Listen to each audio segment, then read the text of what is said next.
آپ نے سنا ہوگا حضور نے سورہ رحمان کے بارے میں فرمایا ہے، سورۃ الرحمن عروس القرآن. یہ سورہ رحمان جو ہے یہ قرآن کی دلہن ہے. جیسے دلہن کو آپ خوشنما لباس پہناتے ہیں، آراستہ پیراستہ اس کو گہنے اور اس کو زیور پہناتے ہیں، تو جس طریقے سے سجاتے ہیں آپ دلہن کو، اللہ تعالیٰ نے ایک سورت قرآن مجید میں یہ ایسی رکھی ہے سورہ رحمان کہ اسے خوب سجایا ہے. اس میں الفاظ کا در و بست، اس کا اپنا ایک ڈیوائن میوزک ہے. وہ تو اللہ تعالیٰ قراء جو ہے خاص طور پر مصر کے قراء، اللہ تعالیٰ ان پر رحمت نازل فرمائے، ان کی خطاؤں سے درگزر کرے. جس طرح قرآن کے انٹرنسک میوزک کو انہوں نے واضح کیا ہے. واقعہ یہ ہے کہ اگر یہ لوگ نہ ہوتے، شیخ عبد الباسط محمد عبد الصمد، شیخ محمود خلیل الحصری، یہ لوگ کہ جنہوں نے قرآن کے اس غنا میوزک، یہ لفظ جو ہے آپ حیران نہ ہو کہ میں یہ کوئی شاید توہین کر رہا ہوں قرآن کی، حضور نے یہ لفظ استعمال کیا ہے. تغنو، اس قرآن کو اچھی سے اچھی خوشلحانی کے ساتھ پڑھو.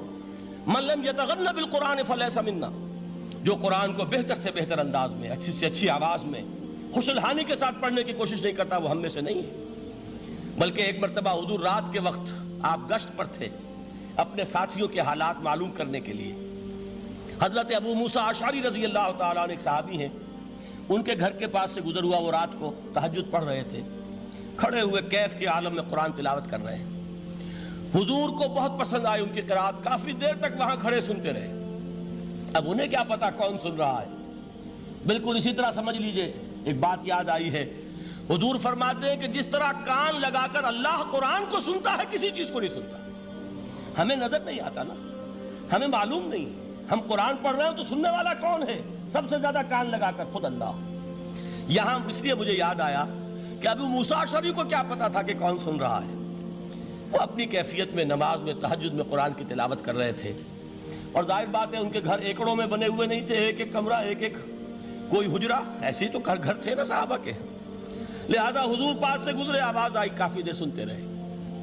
اس کے بعد آپ تشریف لے گئے، صبح فجر میں ملاقات ہوئی تو حضور نے تحسین کے انداز میں فرمایا، یا ابا موسیٰ انک قد اوتیت مزمارا من مزامیر آل داؤد. اے ابو موسیٰ، تمہیں تو آل داؤد کے سازوں میں سے ایک ساز اللہ نے عطا فرما دیا ہے. جس طرح حضرت داؤد، لہن داؤدی مشہور ہے کہ جب وہ پچھلے پہر رات کو حمد کے ترانے الاپتے تھے، قرآن میں ہے کہ پرندے شامل ہو جاتے تھے ساتھ، اور پہاڑ وجد میں آتے تھے، پہاڑ بھی ان کے ساتھ شریک ہوتے تھے. تو جس طرح کا اللہ نے ان کو لہن عطا فرمایا تھا، حضور نے تحسین کے انداز میں فرمایا ہے ابو موسیٰ اشعری، اللہ نے تمہیں بھی آل داؤد کے سازوں میں سے ایک ساز عطا فرمایا. بہرحال قرآن مجید کا جو یہ میوزک ہے، قرآن کے الفاظ کا جو حسن ہے، جہاں تک حسن معنوی ہے وہ تو ہر لفظ میں ہے، لیکن یہ حسن ظاہری، حسن صوتی، حسن لفظی، یہ اپنے کلائمیکس پر آپ کو نظر آئے گا سورہ رحمان میں. لیکن قرآن میں یہ سورت اس اعتبار سے بھی ممتاز ہے، اس کی 4 آیات پر ذرا توجہ کریں گے، عجیب حقائق سامنے آئیں گے. جہاں یہ قرآن مجید کے حسن صوت اور حسن لفظی کی معراج ہے، وہیں اس کی پہلی 4 آیات میں 4 چوٹی کی چیزوں کا ذکر ہے، سب سے اونچی چیزیں. پہلی آیت کیا ہے؟ الرحمن. ایک آیت ہو گئی. رحمان کیا ہے؟ اللہ کا نام ہے.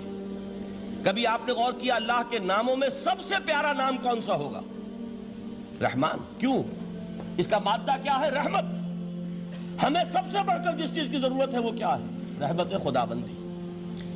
نام اچھی طرح سن لیجئے اس حضور کے قول کو. حضور فرماتے کوئی شخص جنت میں مجرد اپنے عمل کی بنیاد پر داخل نہیں ہو سکے گا جب تک کہ رحمت خداوندی دستگیری نہ کرے. کسی صحابی نے بڑی ہمت اور جرأت کا ثبوت دیا کہ پوچھ لیا، کیا حضور آپ بھی؟ جب آپ نے فرمایا کوئی شخص داخل نہیں ہو سکتا جنت میں محض اپنے عمل کی بنیاد پر جب تک کہ رحمت خداوندی جو ہے وہ دستگیری نہ فرمائے. پوچھا گیا کیا آپ بھی؟ آپ نے فرمایا ہاں میں بھی. آپ انداز کیجئے کہ اگر محمد الرسول اللہ بھی رحمت خداوندی کے ضرورت مند ہوں تو تاب دیگراں چے رسد، ہماری تو سب سے بڑی ضرورت رحمت خداوندی ہے. اب یہ رحمت جو ہے قرآن مجید میں اللہ تعالیٰ کی یہ شان 2 الفاظ کے ذریعے سے آتی ہے، رحیم اور رحمان. اور کوئی مادہ نہیں ہے جس سے 2 نام بنتے ہوں اللہ کے. لیکن یہ مادہ ہے واحد رحمت کا کہ جس سے رحمان بھی ہے رحیم بھی ہے۔ رحیم صفت مشبہ ہے، رحمت دائم ہو جائے گی، مستقل ہوگی تو رحیم کہیں گے، اور رحمان اس میں رحمت کی ہے وہ شان ہے کہ جیسے ٹھاٹھے مارتا ہوا سمندر ہو، ہیجان کی کیفیت، طوفانی کیفیت، رحمت خداوندی کا طوفانی جوش، وہ ہے رحمان۔ آپ تو رہتے اس علاقے میں ہیں، آپ کو معلوم ہے عرب اگر بھوکا مرا جا رہا ہو تو کیا کہے گا؟ انا جوعان۔ پیاسا مرا جا رہا ہو انا عطشان۔ بہت غضبناک ہوگا غضبان، غضبان آصفہ قرآن میں آیا ہے، بہت غضبناک۔ رحمان جس کی رحمت جو ہے جوش میں ہے، ٹھاٹھے مارتے ہوئے سمندر کے مانند۔